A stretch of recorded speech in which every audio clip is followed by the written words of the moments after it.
Tugendagenda ku Parliament y'eggwanga lyattu Uganda mu ngeri ya kufumbirwa ey'omutwe omufumbira yabigere ne mwekanya vumbe na bwegute natibwe gubadde oluvannyuma natibwa abakulu ba Parliament abali ku ludda olw'obula gavumenti okuvaayo okulaga obutali matuufu bwabwe nga babanja abantu ababuzibwawo mu nteekateeka z'ebyobufuzi. Jaddaaki gavumenti yakuneereza Alipoota eraga buti abantu bano bwe baatambula.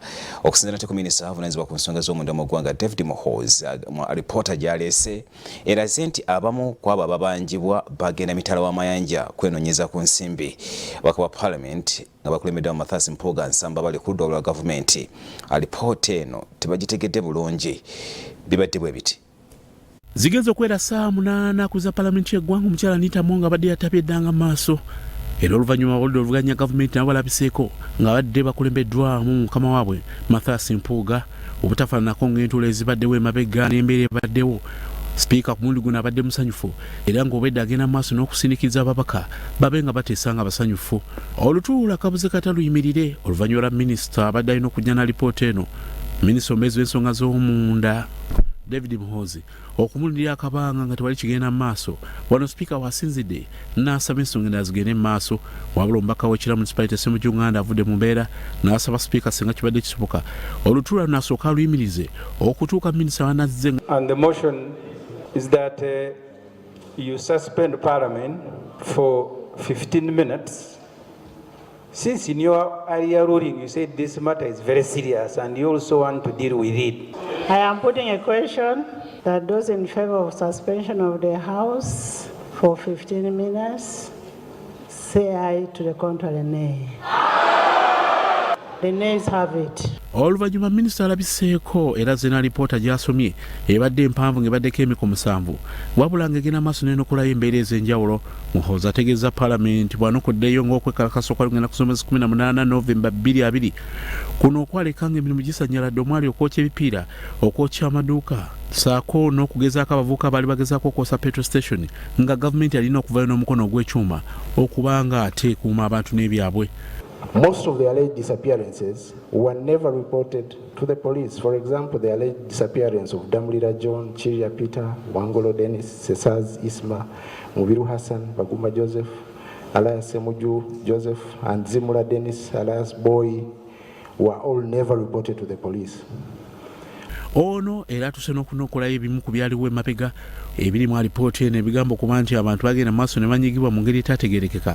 Bw'anokoddeyo omu ku baagazi ba Kyagulanyi Frank Senteza ono nga yafiira Busega bw'atuuse otegeeza Parliament nga bwe yabuuka obusinaagwa mu mipiira gy'emmotoka zaabwe so nga si mmotoka ya poliisi yamutomera nga bwe byagenda maaso n'okujwetekebwa. Vehicle registration number H4DF 2382 was advertently responsible for the death of Senteza Frank is also not true. Investigations conducted, reference Natete TAR 90/2020, revealed that the said Senteza Frank fell off a speeding vehicle number UBH 856T minibus Toyota Hiace used by the Noob supporters during the incident at Busega roundabout. Onelagenda maaso n'ategeeza Parliament ng'abamu ku bavubuka bagamba okuba nti babuzibwawo abasinga obungi baya mu kadde eggwanga ogenda ebweru okwenogera ku nsimbi. That is a well-orchestrated smear campaign of aiding people who seek to go abroad in search of livelihood opportunities to claim political persecution and/or persecution for belonging to sexual minorities. Others still sometimes are fugitives from justice. For example, the suspects who had evaded appearing in court for assaulting a one-cam onto Ivan, alias Majambere, were aided to leave the country. These are Unzima Godfrey, alias Tower, and Shikomeko, alias Yekolera, alias Itongwa. Wabula akulembeddwa obuvuganya gavumenti avuddeyo n'eddoboozi ery'omwanguka bw'ategeeza nga alipoota esomeddwa bw'atagitegedde bulungi era nga kijja mwetagisa okutuula ne banne basooka ogigaayamu olwo balyoke bajje n'eddoboozi ery'omwanguka. I don't need 40 days. I'll be back on Tuesday to make a rejoinder, Right Honourable Speaker. Just prudent enough that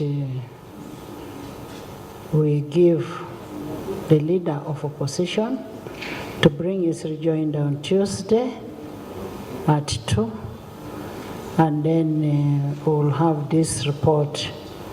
We'll take a decision on that day on what we'll do.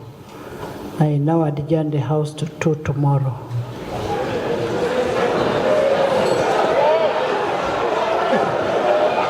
Abannayuganda temulowooza nti akakati olwo kiwedde. Olugendo lukyali luwanvu ku nsonga eno kubanga ffe tubanja abantu baffe bakibalama baddamulira. Babadde bakitadde gavumenti evuddeyo ne ansa yayo ba response.